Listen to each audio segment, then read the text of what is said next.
ഡൽഹി നിയമസഭാ തിരഞ്ഞെടുപ്പിന് ഇനി മണിക്കൂറുകൾ മാത്രമാണ് ബാക്കി നിൽക്കുന്നത്. ബിജെപിയെ സംബന്ധിച്ചിടത്തോളം അവരുടെ ഏറ്റവും വലിയ പ്രതീക്ഷയാണ് ഡൽഹി നിയമസഭാ തിരഞ്ഞെടുപ്പ്. മാധ്യമങ്ങൾ പുറത്തുവിട്ട സർവേകളൊക്കെ ബിജെപിക്ക് എതിരാണ്.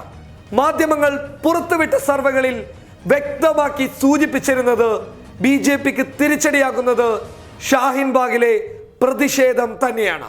അതിനാൽ ഡൽഹി നിയമസഭാ തിരഞ്ഞെടുപ്പിൽ ബിജെപിക്ക് എന്തെങ്കിലും ഒന്ന് നേടാനാകണമെന്നുണ്ടെങ്കിൽ ഷാഹിൻ ബാഗിലെ പ്രതിഷേധത്തിനെ പൊളിച്ചടുക്കി കയ്യിൽ കൊടുക്കണം.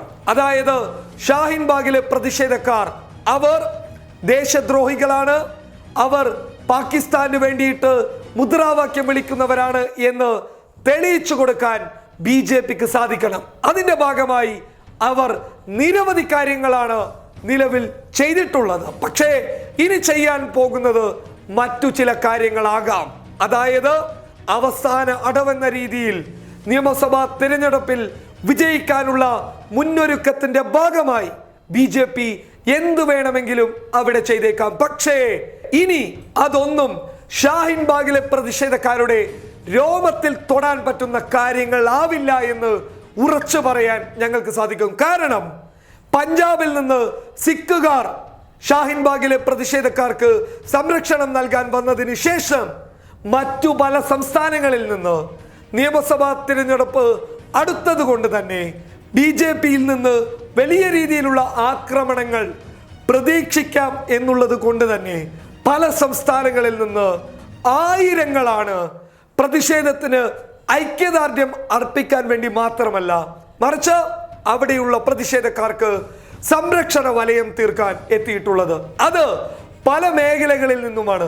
അതിൽ വിദ്യാർത്ഥികളുണ്ട്, യുവാക്കളുണ്ട്, സ്ത്രീകളുണ്ട്, രാഷ്ട്രീയ പാർട്ടികളുണ്ട്, രാഷ്ട്രീയ പാർട്ടി പ്രവർത്തകരുണ്ട്, നേതാക്കളുണ്ട്. അങ്ങനെ പല ആളുകളാണ് അവർക്ക് സംരക്ഷണം നൽകാൻ വേണ്ടിയിട്ട് നിലവിൽ ഷാഹിൻ ബാഗിൽ എത്തിയിരിക്കുന്നത്. എന്താണ് ഇവർ ചെയ്യുന്നത് എന്ന് ചോദിച്ചു കഴിഞ്ഞാൽ, ഷാഹിൻ ബാഗിലേക്ക് വരുന്ന ഓരോ ആളുകളെയും ഇവർ നിരീക്ഷിക്കും. ആ നിരീക്ഷണം എത്രത്തോളം എന്ന് വെച്ച് കഴിഞ്ഞാൽ ചിലപ്പോൾ ചോദ്യം വരെ ചെയ്തേക്കാം. അതായത് സംശയത്തിന്റെ അടിസ്ഥാനത്തിൽ ചോദ്യം വരെ ചെയ്തേക്കാം. ഷാഹിൻ ബാഗിലെ പ്രതിഷേധക്കാരെ ഇവർ വലയം ചെയ്തിരിക്കുന്ന രീതി എങ്ങനെയെന്ന് ചോദിച്ചു കഴിഞ്ഞാൽ, അതായത് ഓരോ സംഘങ്ങളായിട്ടാണ് ഷാഹിൻ ബാഗിലെ പ്രതിഷേധക്കാർക്ക് നേരെ ഇവർ ഒരു വലയമായി മാറിയിരിക്കുന്നത്. അതായത് ആക്രമണ സംഭവം ഉണ്ടായിക്കഴിഞ്ഞാൽ ആക്രമിക്കുന്ന ആളെ പോലീസ് കീഴ്പ്പെടുത്താൻ വൈകിയാൽ അത് കീഴ്പ്പെടുത്തി അയാളെ നേരിടാൻ പറ്റുന്ന ഒരു പുതിയ സംഘം തന്നെ ഷാഹിൻ ബാഗിലെ പ്രതിഷേധക്കാർക്കിടയിൽ നിന്ന് നിലവിൽ ഉണ്ടായിട്ടുണ്ട്. അതിനാൽ ഇനി ഇത്തരത്തിൽ പ്രതിഷേധക്കാരെ നേരിടാൻ വന്നു കഴിഞ്ഞാൽ അവരെ തിരിച്ചു നേരിടാനുള്ള എല്ലാവിധ ശക്തിയും നിലവിൽ ഷാഹിൻ ബാഗിലെ പ്രതിഷേധക്കാരുണ്ട്. അതിനാൽ തന്നെ ബിജെപി ഇനി എന്ത് മുന്നൊരുക്കം നടത്തിക്കഴിഞ്ഞാലും ഷാഹിൻ ബാഗിലെ പ്രതിഷേധക്കാർക്ക് നേരിടാൻ പറ്റുമെന്ന് ആർജവത്തോടെ പറയാൻ സാധിക്കും. News desk public Kerala.